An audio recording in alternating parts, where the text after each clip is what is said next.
Assalamualaikum warahmatullahi wabarakatuh. Perkenalkan, nama saya Sofia Tunisa, perwakilan dari kelompok 8 yang akan membahas mengenai tantangan dan peluang pengembangan metode dakwah di era milenial ini. Menurut Cooper Smith, generasi adalah sekelompok orang yang memiliki kesamaan tahun lahir, umur, dan juga pengalaman historis atau kejadian-kejadian dalam individu tersebut yang sama yang memiliki pengaruh signifikan dalam fase pertumbuhan mereka.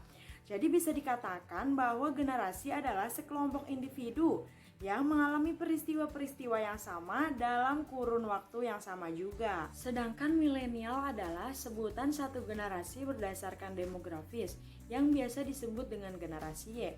Generasi ini sudah mengenal teknologi seperti komputer, video, game, smartphone, dan ketergantungan dengan internet. Generasi ini dikenal sangat ketergantungan dengan internet. Senang menghabiskan hidupnya di jejaring media daring dan selalu mengikuti perkembangan teknologi informasi dan berkomunikasi dalam rangka pemanfaatan teknologi untuk memudahkan kehidupan sehari-hari. Generasi ini melihat dunia tidak secara langsung, melainkan mereka berselancar di dunia maya, mulai dari berkomunikasi, berbelanja online, dan mendapatkan informasi dan kegiatan lainnya. Banyak dari kalangan milenial melakukan semua komunikasi melalui text message atau chatting dengan membuat akun Facebook, Line, Twitter, dan sebagainya. Jadi, generasi milenial adalah mereka yang lahir dan tumbuh di era revolusi digital. Mereka adalah kelompok generasi yang dibesarkan oleh media. Seluruh hidupnya dihabiskan untuk berinteraksi secara virtual melalui media sosial. Mereka memenuhi berbagai kebutuhan hidupnya juga melalui teknologi. Intinya, mereka adalah anak teknologi. Bagi mereka, media adalah segalanya. Ibarat no gadget, no life. Mereka tidak bisa berpisah dengan gadget karena seluruh kesenangan dan kebutuhan hidupnya ada pada gadget. Internet memiliki peluang besar untuk memudahkan proses dakwah di era milenial ini. Banyak kelebihan yang dimiliki oleh internet. Yang pertama, tidak terhalang ruang dan waktu. Jadi, dakwah melalui internet ini dapat diakses oleh siapa saja, di mana saja, dan kapan saja. Yang kedua, dakwah menjadi lebih variatif. Nah, dakwah ini tidak lagi disampaikan dengan cara konvensional. Dengan kehadiran cyber memberikan banyak cara untuk menyampaikan pesan-pesan dakwah. Selain tulisan, materi dakwah bisa dalam bentuk gambar, audio, e-book, maupun video. Sehingga objek dakwah dapat memilih bentuk media yang disukainya. Ketiga, jumlah pengguna internet yang semakin meningkat. Pertumbuhan pengguna internet yang selalu meningkat merupakan kabar gembira bagi para dai yang akan berdakwah di dunia maya, karena objek dakwahnya yang semakin meningkat. Keempat, hemat biaya dan energi. Dengan menyajikan materi dakwah di internet, objek dakwah tidak perlu datang ke narasumber dan membeli buku untuk mendapatkan jawaban, sehingga bisa membantu saudara kita agar tidak mengeluarkan biaya dan tenaga ekstra untuk memperoleh informasi yang dicari.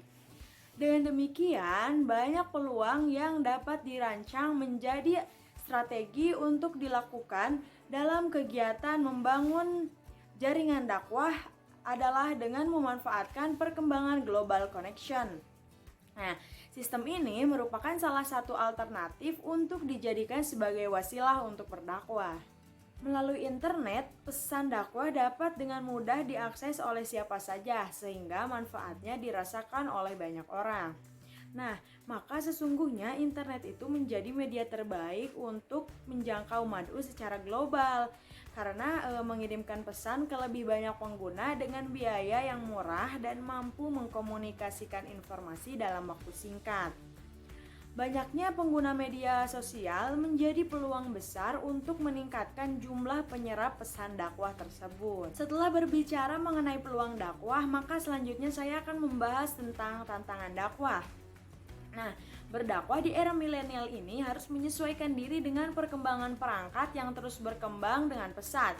Juga dituntut untuk dapat diakses dengan cepat dengan menghasilkan konten-konten menarik yang berbentuk digital. Nah, tantangan dakwah kepada generasi milenial yang dihadapi para dai juga menjadi semakin sulit karena perlu adanya keterlibatan para pemuda dan strategi khusus yang sesuai dengan karakteristik para generasi milenial ini. Kemudian tantangan dakwah kepada generasi milenial adalah bagaimana cara menumbuhkan rasa cinta akan ilmu pengetahuan, yaitu ilmu yang memiliki sanad yang jelas dari para ulama-ulama yang kredibel. Dakwah pada saat ini perlu melalui platform media yang sering digunakan oleh kalangan milenial, misalnya media sosial yang beragam jenisnya.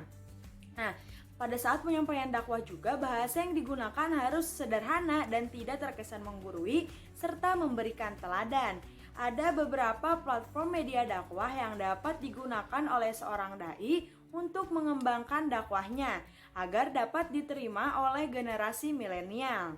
Yang pertama yaitu platform YouTube. YouTube adalah penyedia layanan video terbesar saat ini dan merupakan media untuk upload secara gratis. Para pengguna YouTube dapat memuat, menonton, dan berbagi video klip secara gratis. Manfaat lain dari penggunaan YouTube adalah bahwa isinya ini dapat disiarkan kepada jutaan pemirsa.